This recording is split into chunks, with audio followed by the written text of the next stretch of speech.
How's it going, guys? Andy here, and welcome back to another video. In this one, we're going to be talking about humidity and humidity trays. I'm going to show you how to make a quick and easy one to help out your plants. Stay tuned.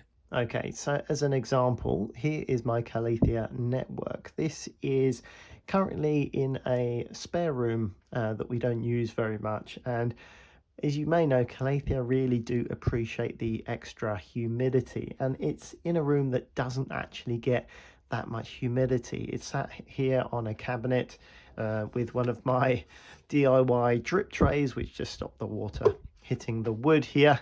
But I think we can actually make the humidity better for this plant and give it the best chance. At the moment, we don't have too much browning of the leaves, but if it doesn't get enough humidity, that's exactly what we're going to see. So what I'm going to do now is show you what we can do to raise the humidity for this plant. So the first thing we can do is use one of these. This is a nice cheap houseplant mister. You can pick them up for $1.50 or 99p from your local hardware store or garden centre, and it's super simple. Just give them a spray every time you think about it. Now, some sort of plant care videos talk about once a week, something like that. Realistically, it's going to do your plant no good at all getting a misting once a week. It's going to evaporate relatively quickly, and once that's gone, it's not doing anything for the plant. So as often as possible, I would say for this, if you're just passing, keep one close by. If you're passing, give it a quick mist. It takes literally a few seconds to do. Get some down in the base there a little bit, just so it evaporates off the soil as well. Obviously, you're not going to saturate the soil, but just a little bit will be enough to evaporate through the plant. And if you can do it regularly, once a day, twice a day, that is going to help, because that's going to give a little bit more humidity to the plant. It's okay, it's not best, but it's not too bad.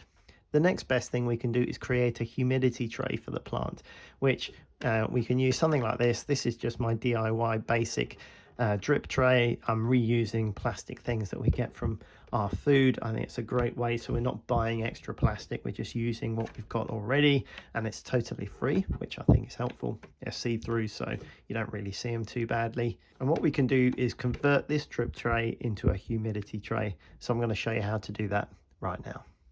Okay, here we have what's called potting grit. Okay, so this is basically a bag of washed and graded grit. You can use this, as it says here, for adding to composts, ponds and aquatic planted, drainage in pots and tubs, alpines and rock gardens, and improving drainage on heavy soil. So you can add this to your soil, which is great to keep really nice free draining, open texture for your plants. But it's really a very universal product. I always like to have this in the potting shed for lots of different things, and a bag like this will last a long time. As you can see, they like to make big sacks, but I'll definitely get this much, but that's a lot when it comes to adding to soil. So yeah, there are various different things I like to always have handy.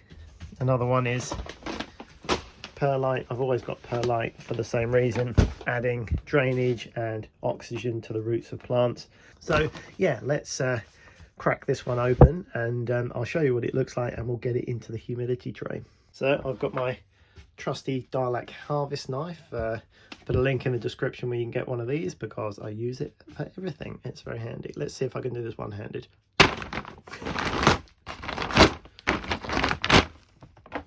There we go, pretty much. There we go. Let's have a look in there. And this is it. As you can see, different grades. Now you can use a sieve if you wanted to sieve out these different particles. If you wanted lots of little ones or some bigger ones, then you could grade this and make some really nice decorative stuff.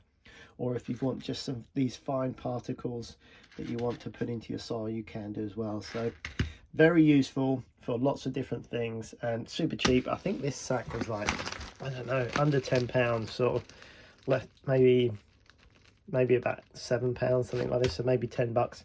Not very much money, lasts forever, and lots of different purposes. So I definitely would recommend, if you're a planty type of person, to have some of this close by. It's really useful. So let's get this in the drip tray and turn it into a humidity tray. Let's go. So here we are then, back in my spare room with the Calathea network, and I brought in a pot of the grit. Sorry, I've just run up the stairs. I shouldn't have done that, should I? Breathless now. So I've got some of that. I've got a watering can with some fish tank water in it that I cleaned out the other day. I always like to keep some handy. It's great for the plants. So what we're going to have to do now, take that off. Seeing my one-handed skills I like. Hopefully I'm not going to make a mess.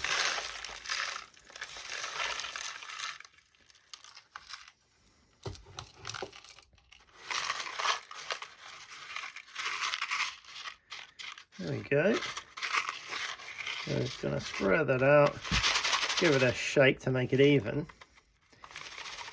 So what you've got now is a base for the plant to sit on, as you can see there. But what we're going to do now is fill up the tray with water. Try not to get it everywhere. And the idea with this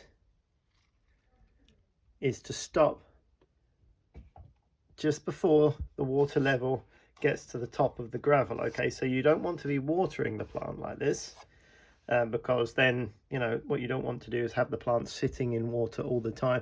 But the gravel stops that. The gravel acts like a barrier, but this tray is full of water. There's a lot of water in here, but obviously there's nothing on the surface, so that means the plant can sit on there now. And what's going to happen now is that water that's in the tray will slowly evaporate over time and create a sort of level of humidity in and around the plant. Okay, so that will raise the humidity levels, and obviously this will create a lot more humidity for the plant than just a quick spritz with the mister, because that will the humidity from that will evaporate in probably just a few hours, whereas this will last days. You could probably only need to top this up a few times a week, and there should be a slow release of moisture throughout that time, especially if you're in a centrally heated house like this. It's going to slowly evaporate that, which means there will be a higher humidity level in and around this plant. So it's easy to do. Just save some of your plastic packaging for a DIY drip tray. I think these are really useful. That means we can recycle, we can make use of the plastic. Fortunately, plastic is something that we still need to use in our society. We don't really have that many alternatives. We can't use cardboard or anything like that because it's not practical for a lot of things. So while we do use it, reusing it and finding other purposes is going to be far better than having this in landfill and in the ground, or even in the ocean. So really good idea. If you do need drip trays, okay, they may not be as attractive as the ones that you might be able to buy in your garden centre, but it's going to be much better for the environment if you make use of something like this. And that's the humidity tray trick. You can do this with all of your plants that need the higher levels of humidity, and hopefully this Calathea will appreciate that in this environment, and will go on to be a nice big happy Calathea network.